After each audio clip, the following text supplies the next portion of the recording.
jeigu mes sąmokslą apibrėžiame daug racionaliau, kad sąmokslas yra tam tikri žmonių veiksmai arba veikla, kurie siekiama kitokių negu oficialiai įvardyjami tikslų, tada be jokios abejonės galima drąsiai sakyti, kad visa pasaulio istorija yra tam tikra prasme sąmokslo istorija. Nes šito priežastis yra tiesiog banali. Kas ir kiek kartų pasaulio istorijai yra atvirai prisipažinęs, kad jis siekia blogio. Juk net baisiausi dalykai visada buvo pateikiami, įvilkti į labai gražų ir patrauklų rūbą.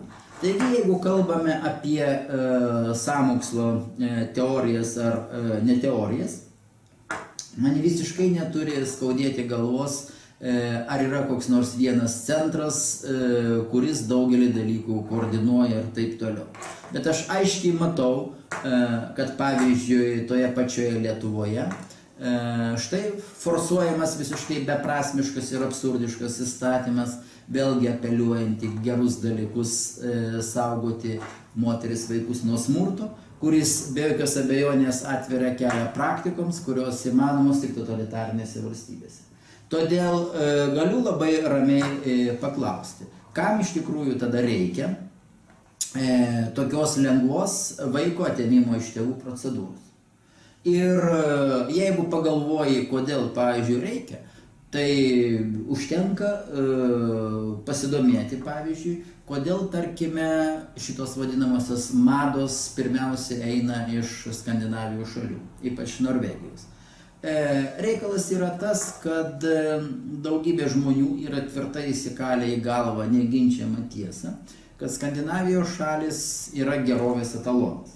Bet kiek žmonių žino tiesą, kad Skandinavijos šalių padėtis Europoje yra katastrofiškiausia vienu aspektu – demografiniu aspektu.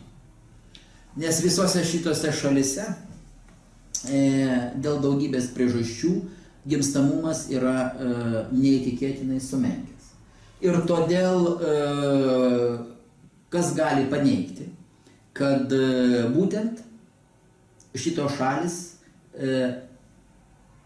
mėgindamos įspręsti šitą problemą, vykdo tai, ką sąlygiškai galima pavadinti klasikinė kolonijinė politika.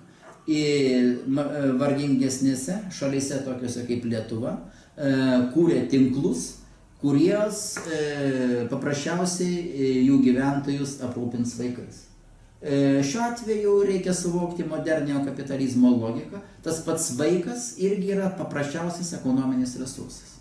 Jeigu tu dirbi šitą darbą, tai aišku, kad skandinavų šeima, kuriai tokio vaiko reikia, be abejo sumokės už jį nemenkus pinigus. Visiškai neatsitiktinai kyla visoje Europoje ir triukšmas, kad šitas vaikų atėmimo palengvinimas gali atverti kelią ir įvaikinimui vienalytėse vadinamosiuose šeimose. Jeigu pažiūrėti iš grinai technologinio taško, tai be jokios abejonės, manyčiau, kad ir šitas aspektas gali būti labai svarbus ir štai kodėl.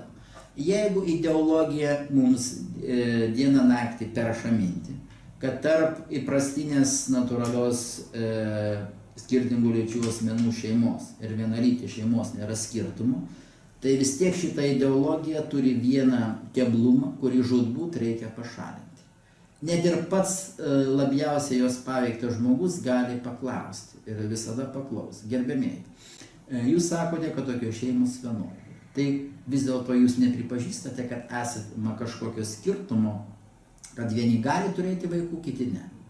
Tai štai įvaikinimo procedūros tokiose šeimose padeda išspręsti kokią problemą.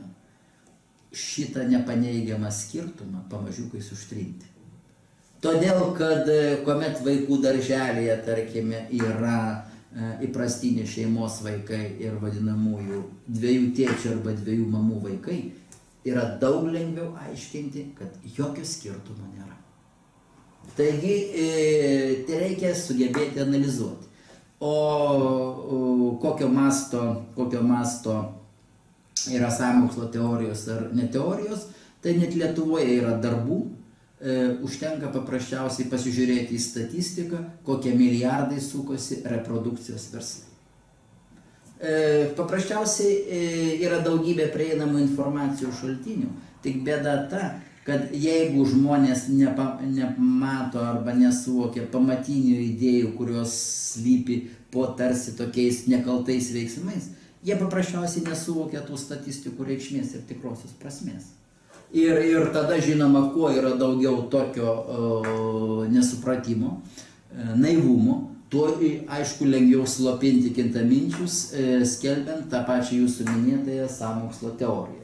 Manęs, kaip sakau, visiškai nedomina, kas ten kur sąmokslauja ar kur yra sąmokslo centras. Aš tiksliai žinau, kad, pavyzdžiui, skandinavams, ypač norvegams, reikia tų pačių vaikų ir jie Lietuvoje nesiktinai vykdo programas, kurias, kaip mes žinome, pačioje Norvegijoje buvo uždarytos. Turbūt visi žinome tą garsią istoriją, kuomet sociologiją baigęs norvegų žurnalistas fantastiškai demaskavo vadinamosios genderizmo ideologijos skleidėjus pačioje Norvegijoje. Šalis apsijuokė prieš visą Europą. Kas nori, tą patį filmuką gali pasižiūrėti tame pačiame internete. Tuo tarpu Lietuvoje ramiausiai daromi dalykai, kurie šokiravo pačią norvegų visuomenę. Tai šiuo atveju klausimas yra retorinis. Ar tie Lietuvos valdžios pareigūnai, kurie būtinai šitą istoriją turi žinoti, ar jie yra paprasčiausiai kvaili, ar cinikai, nes jiems mokama, ar aktyviai dalyvauja savotiškame sąmoksle su norvegais. Jeigu Lietuvos valstybės pareigūnams yra laisviausiai prieinama informacija, kas yra genderizmo ideologija, ir pas mus toliau, lyg niekur nieko, šitą pseudomokslinę ideologiją finansuojama, vadinasi, aš turiu teisę kelti klausimą, kad už skambių ir gražių žodžių vyksta kažkas kita. O tai pagal mano apibrėžimą yra sąmokslo požymis. Taigi čia išgirdo žodį sąmokslo teorija, reikia išmokti irgi tinkamai į tai reaguoti. Maloniai paaiškinti, kai jūs mane kaltinate sąmokslo teoriją, ką turite galvoje. O pateikus šitą apibrėžimą, kad sąmokslas yra iš tiesų kitokia negu oficialiai pristatoma ar deklaruojama veikla, tada visas mūsų gyvenimas yra didesnių ar mažesnių sąmokslo visuma.